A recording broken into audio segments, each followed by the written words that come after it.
What is going on, First Descendants? Welcome to another First Descendant video. Today we're taking a look at the hotfix, which is hot off the press. And we got greetings, Descendants. We are here to give you details about the patch, the First Descendant hotfix 1.1.1, applied maintenance free on Thursday, 9th the 5th. I'm actually downloading it right now, guys, so it is currently live right now for your PlayStation, Xbox, and PS5 or 4. So what exactly is going on? So as you guys know, one of the biggest complaints that we were having when doing the dungeons was these things, the pillars. The pillars were annoying for a couple reasons. Number one, you weren't able to have every pillar display an icon, and you had to kill multiple pillars to actually get an icon to spawn. Like the last dungeon I did yesterday, I literally knocked down 4 pillars and none of them displayed anything. So it was a bit of a pain.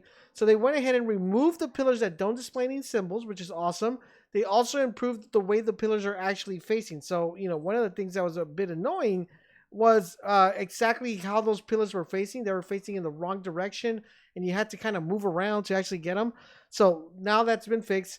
They also simplified the design symbol display. So that's going to be reduce the number from 6 to 4. That makes it a lot easier to kind of figure out exactly what's what.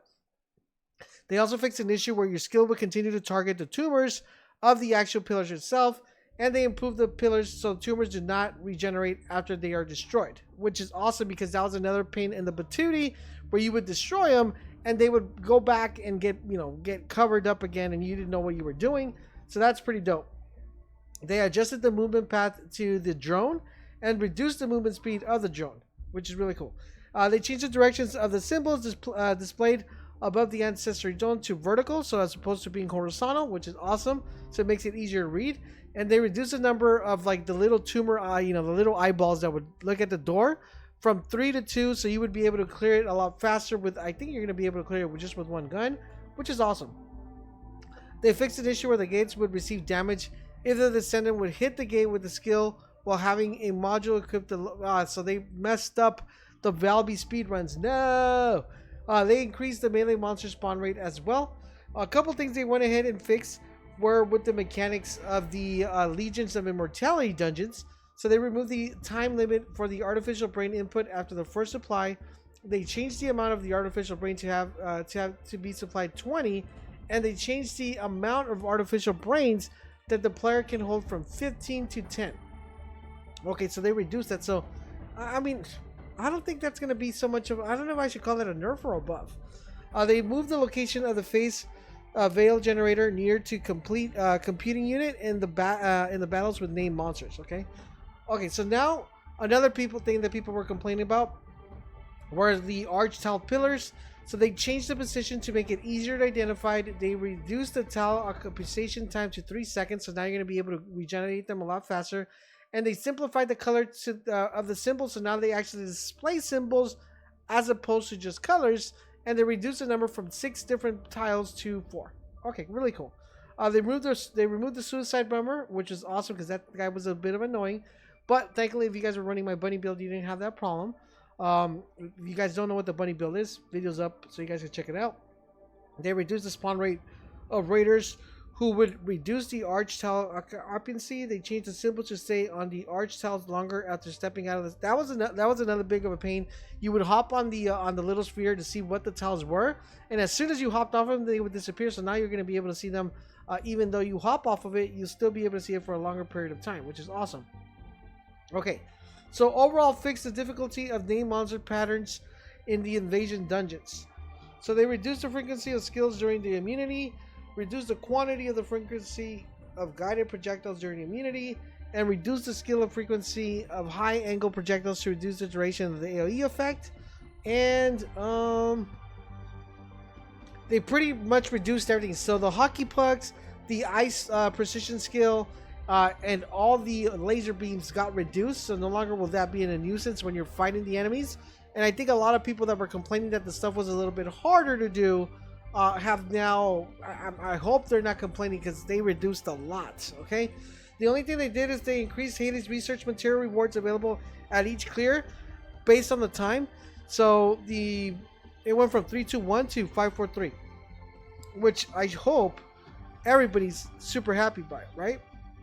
So it's kind of crazy the way they detailed this right here, because they give you a better idea of what they actually did here. So they actually give you the names of the different sets of biodensities augments, and now you see the difference, right? So I'm gonna say it's about a 10% increase here. So now you get a little bit more stuff for the augments. So now we're gonna be able to change different augments, which should help us, complete the stuff really fast here. So I'm gonna put a link for this one so you guys can come and check this out and see what augment actually fits you guys better here. And let's see what else we got here. Okay. Let's see. So a lot of buffs here, guys. A lot of buffs. I can't go through all that, but basically what they did, they increased the overwhelming shield has been increased to 26.8% of max HP. The HP increase of overwhelming HP has been increased by 19.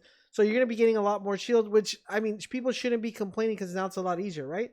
The skill score from defeating monsters in certain hard infiltration operations have been increased. So that's gonna be on Kingston. Magistrate Labs, Sirlands, Unknown Laboratory, and Fortress Quarantine Zones. They shorten the time required to interact with objects. A couple of bug fixes here. Let's see if anything is worth reading here. Missions have been adjusted to start only after entering the large-scale output. This is actually pretty good because the mission timer would start earlier. As far as Descendants, so they fixed an issue with reference distance.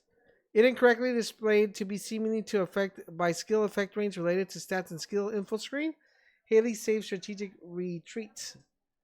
Fix abnormal slipping happening with Haley using ascended skill after sub attack utilizing a grapple hook. Okay, so I did notice that, but I didn't even know it was actually a bug. Okay. Modules. So the summoning turret within Jabin's turret zone with module effect skill effective range equipped.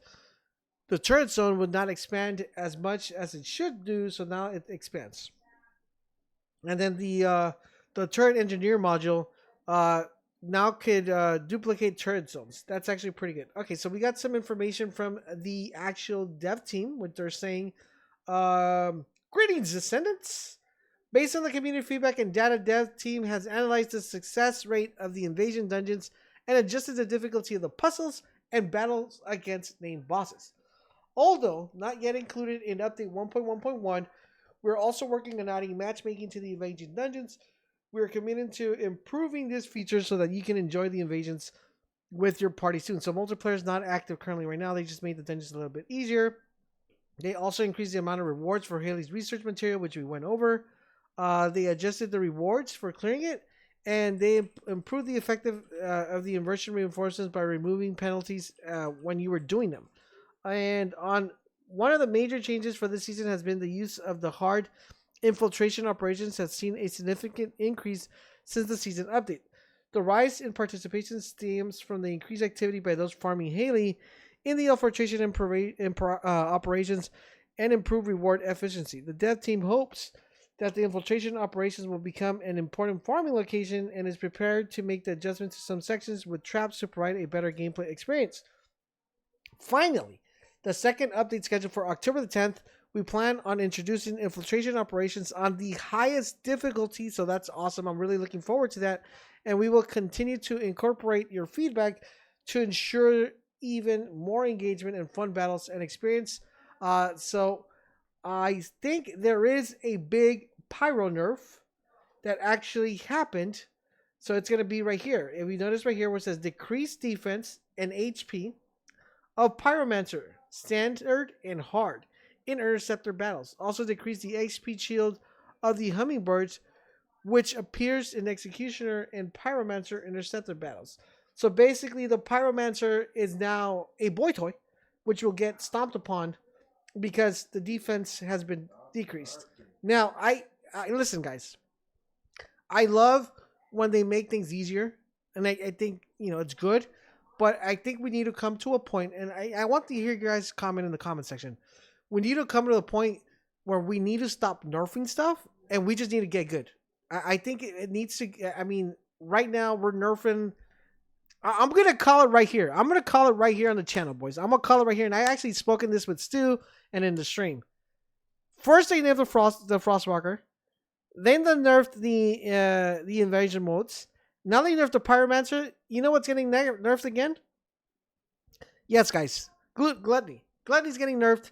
Molten Fortress is going to get nerfed because as soon as people start progressing through these bosses, the complaining is going to keep coming in of people not putting in the time, not putting in the effort to get a good build to be able to knock them out. I know a lot of people don't have a lot of play time, right? You don't have a lot of time to play. I don't have a lot of time to play either, guys. I mean, I'm very limited on my play time, but I'm grinding when I have time to play to be able to get my builds proper to do the stuff and complete the job. I know it's a little bit of a rant, but I hate when games nerf stuff. If you're going to start nerfing, instead of nerfing, make better weapons, right? Even if they're harder to get, make the weapons a little bit more stronger so people won't have that difficulty. It's just we need to get to a point where nerfing has to stop. Like, we really need to stop because the easier you make the game, you know what's going to happen? This happened in Destiny as well. People started complaining. They started nerfing stuff. You know what would happen? People would get the stuff so fast that they would stop playing it because they already get the stuff. What makes these games enjoyable is the fact that there is RNG involved. You have to loot, and you just got to keep doing the thing over and over and over until you actually get the drop. If you start nerfing stuff, people will get the drop, and you know what's going to happen? They're going to stop playing the game because they already have the stuff, and they're going to go play something else. A little bit of a rant, guys, but let me know what you guys think in the comment section down below. I hope you guys enjoyed the video. Thank you guys for watching, and I'll catch you guys on the next